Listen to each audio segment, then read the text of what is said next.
ses fonctions de rabbi. Et donc c'est l'occasion pour les chassidim de se renforcer dans leur attachement au rabbi.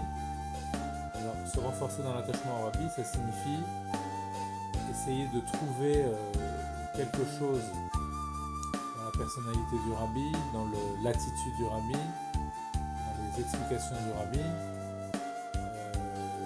qui nous permettent d'avancer dans notre avodat Hashem. Les gens qui ont vu le rabbi pourront vous raconter de quelle façon ils ont été impressionnés par le rabbi. Je me souviens de quelque chose, c'est que l'impression que j'ai eue, c'était assez particulier. C'était pas un émerveillement dans le sens ouah, j'ai trouvé. Non, c'était quelque chose de très subtil. Je remarquais, si vous voulez, quand je voyais le rabbi pendant toutes les années où j'allais là-bas en Tishri, que les choses lui paraissaient évidentes. C'est-à-dire que le rapport à Dieu, pour lui, c'était quelque chose de normal. Mais c'est pas simplement ça. L'idée, c'est que son rapport à Kadosh Baruch Hu nous paraissait tellement vivant, en tout cas dans ce que je remarquais, tellement fort, que cette évidence, il avait envie de nous la transmettre. C'est ce que je remarquais à l'époque, quand je devais avoir 15 ans, quand j'étais chez Rabbi pour la première fois, et on avait l'impression que pour lui, tout coulait de source. Non seulement ça coulait de source, mais il voulait partager ça avec ceux qui venaient le voir. Alors, c'est un sentiment que j'ai eu, d'accord ? Je ne sais pas si chacun a eu ce même sentiment. On m'avait demandé de dire un petit mot, donc j'essaye de dire quelque chose que j'ai ressenti très très fortement. Je ne comprenais pas le yiddish, je ne comprenais pas même tout ce qui se passait. D'accord ? Je suivais un petit peu naïvement les mouvements. Mais cette impression-là, c'est vraiment quelque chose que j'ai eu de façon très intuitive. C'est-à-dire, pour lui, alors je dis ça par rapport à la Emouna, mais en fait, c'était la même chose par rapport à d'autres points. Par exemple, la Simcha. Vous voyez, je ne parle pas de choses spécialement profondes, profondes, la Simcha c'est très profond, mais je parle sur le plan intellectuel. Je parle sur le rapport naturel, si vous voulez. Pour lui, être joyeux de faire une mitzvah, ça coulait de source. Et donc, tout son enthousiasme, comme vous voyez dans les vidéos certainement, quand il rentre dans la choule avec son bras, il donnait des encouragements aux gens, à droite, à gauche, comme ça, avec beaucoup de simcha. On a certaines vidéos où on voit que le rabbi se lève, tape des mains comme ça et chante. Un rapport spontané, normal, sans gêne, complètement décomplexé. Une simcha, une émouna, comme ça, qui était naturelle en lui et qui transmettait, ça se dégageait autour de lui. Et pour lui, ça paraissait non seulement évident pour lui, mais ça paraissait évident que ça doit être évident pour les autres.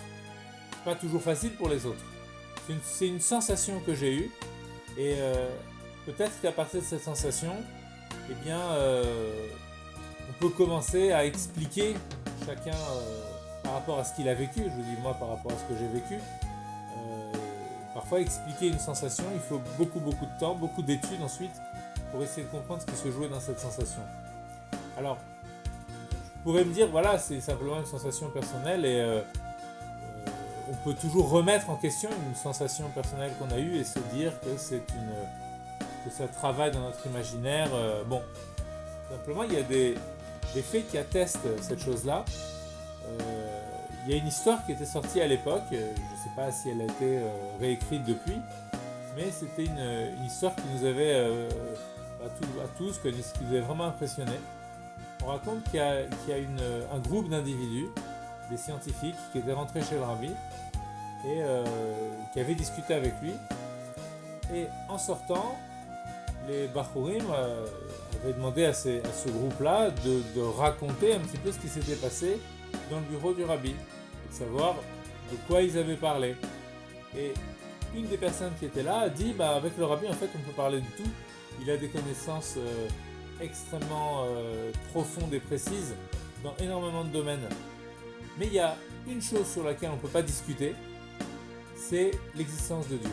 Quand on lui a demandé et prouvez-nous l'existence de Dieu, le rabbi s'est mis à parler comme un petit enfant, comme un petit bébé, à balbutier, à ne pas trouver ses mots. Mais en fait, en réfléchissant à cette histoire, je me suis dit c'est la même chose en fait que ce qu'on a dit auparavant. Ça veut dire quoi une évidence? Une évidence c'est quelque chose qu'on n'a pas besoin de démontrer.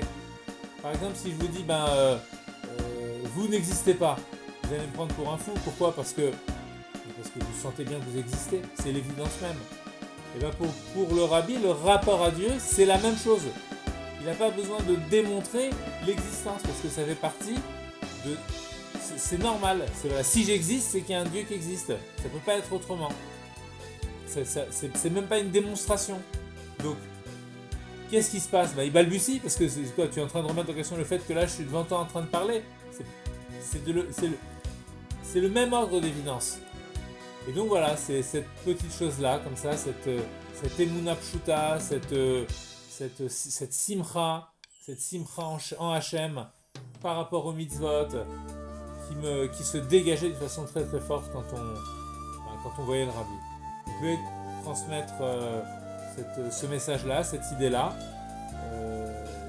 d'essayer d'avancer dans ce côté-là par rapport au rapport qu'on a au rabbi, d'essayer de prendre un petit peu ce qu'on appelle, on dit que comme le rabbi lui-même il dit que les tzadikim, pour eux le rapport à Dieu c'est un rapport qui est pachout, le rapport au monde c'est un rapport qu'il faut démontrer, alors que pour le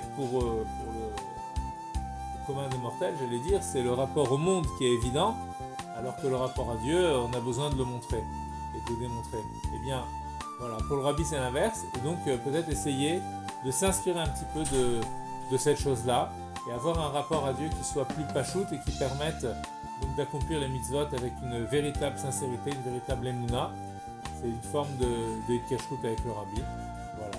Un bon Yud Shvat à tous et à toutes les droits d'achat. Pas le tout.